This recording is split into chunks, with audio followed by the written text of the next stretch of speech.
Hai murid-murid, apa khabar semua? Selamat pagi, selamat kembali selepas cuti 2 minggu ya. Okey, hari ini kita akan lihat dalam buku teks muka surat 83. Okey, tajuk kita pada hari ini ialah hebat dan berguna. Okey, tajuk ialah hebat dan berguna. Tajuk kecil ialah buku digital. Okey. Okey, di sini ada dialog. Okey, berdasarkan dialog ini kita nak belajar ayat majmuk. Okey, apa itu ayat majmuk? Okey, cikgu akan jelaskan apa itu ayat majmuk ya. Okey, ayat majmuk ialah ayat yang mengandungi 2 atau lebih ayat. Okey, maksudnya dalam ayat majmuk tu ada gabungan 2 atau 3 ayat. Okey, 3 ayat tunggal. Okey, contohnya Rutravel makan roti.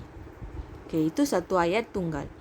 Kausigan makan roti. Ini adalah lagi satu ayat. Okey, kalau kita gabungkan Rutravel dan Kausigan makan roti. Okey, itu adalah ayat majmuk. Gabungan 2 atau 3 ayat. Okey, faham tak? Okey, terdiri daripada ayat tunggal yang disambung dengan kata hubung seperti dan, atau, sambil, tetapi, lalu dan lain-lain. Okey, saya rasa murid-murid faham apa itu kata hubung. Dalam kelas kita sudah belajar dan, atau, sambil, tetapi, lalu kita akan belajar. Okey, ini semua adalah kata hubung. Dalam ayat majmuk mesti ada kata hubung.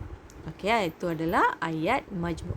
Faham tak apa itu ayat majmuk? Okey, sekarang mari kita lihat dialog. Okey, kita akan lihat secara terperinci ya. Tajuk ialah buku digital. Hai Anand, kamu membaca majalah bahasa atau sains? Majalah sains, Guan Hong. Dalam majalah ini ada maklumat tentang buku digital. Okey. Dalam perbualan ini, yang mana satu ialah ayat majmuk. Okey, kalau kamu lihat dalam perbualan pertama, hai Anand, kamu membaca majalah bahasa atau sains. Okey, nampak tak perkataan atau? Itu adalah kata hubung. So, ini adalah ayat majmuk. Kamu membaca majalah bahasa atau sains. Itu adalah ayat majmuk. Okey. Dalam perbualan kedua, majalah sains Guan Hong. Dalam majalah ini ada maklumat tentang buku digital. Okey, dalam ayat ini tiada kata hubung, bermaksud ini bukan ayat majmuk. Okey. Seterusnya, okey, ini gambar apa? Ini adalah buku digital. Ini kita akan sebut buku digital. Okey. Okey, seterusnya. Buku digital, saya tahu tentang buku itu, tetapi tidak pernah melihatnya. Buku digital hebat. Buku ini boleh mengeluarkan bunyi dan suara. Buku ini juga senang dibawa ke mana-mana. Kita boleh membacanya sambil berehat. Okey. Buku digital. Saya tahu tentang buku digital itu. Buku itu tetapi tidak pernah melihatnya. Apa maksud tetapi? Nal. Okey. Okey, kalau kamu lihat buku digital ya boleh mengeluarkan bunyi dan suara, bermaksud kita boleh dengar bunyi dan suara daripada buku digital. Okey, buku ini juga senang dibawa ke mana-mana. Kita boleh bawa ke mana-mana saja kita pergi ya.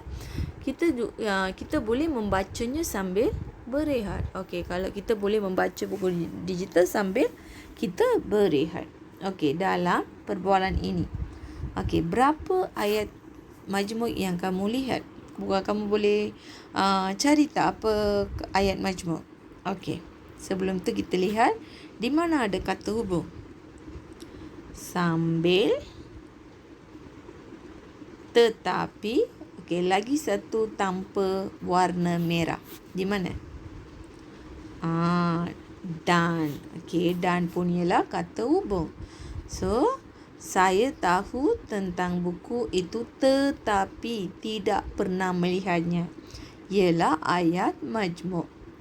Seterusnya, buku ini boleh mengeluarkan bunyi dan suara pun ayat majmuk kerana terdiri daripada gabungan dua ayat. Okey. Kita boleh membacanya sambil berehat pun adalah ayat majmuk kerana ada perkataan sambil. Okey, faham tak murid-murid? Okey, sekarang kita lihat ayat majmuk yang kita dapat lihat dalam teks perbualan itu. Kamu membaca majalah bahasa atau sains. Saya tahu tentang buku itu tetapi tidak pernah melihatnya. Kita boleh membacanya sambil berehat. Okey, dan satu lagi ialah buku ini boleh mengeluarkan bunyi dan suara. Itu pun adalah ayat majmuk. Okey, faham tak apa itu ayat majmuk murid-murid? Okey, sekarang kerja rumah dalam buku aktiviti jilid 2 muka surat 6. Muka surat 6. Okey. Kalau kamu lihat muka surat 6 buku aktiviti jilid 2, inilah kamu akan nampak. Kamu kena baca ayat majmuk ini dan juga kamu kena gariskan. Contohnya, Cikgu Wong akan membawa buku digital ke sekolah esok atau lusa. Atau. Nampak tak perkataan atau? Kata hubung. Itu adalah kata hubung. Ayat majmuk. Buku digital. Dalam keempat gambar ini, yang mana satu buku digital? Kamu kena gariskan. Seterusnya, Guan Hong dan Helmi mempunyai jam tangan digital. Yang mana satu perkataan yang menunjukkan ini adalah ayat majmuk? Dan Guan Hong dan Helmi mempunyai jam tangan digital. Digital jam tangan. Jam tangan tahu kan? Gariskan. Ayah memandu kereta sambil mendengar radio. Sambil mendengar radio. Memandu kereta, yang mana satu? Gambar kamu kena gariskan. Telefon pintar itu kecil tetapi banyak kegunaannya. Telefon pintar, smartphone. Kecil tetapi mempunyai banyak kegunaannya. Gariskan. Kerja rumah yang senang. Setelah siap, tolong ambil gambar dan masukkan ke dalam grup Telegram kita, ya. Terima kasih.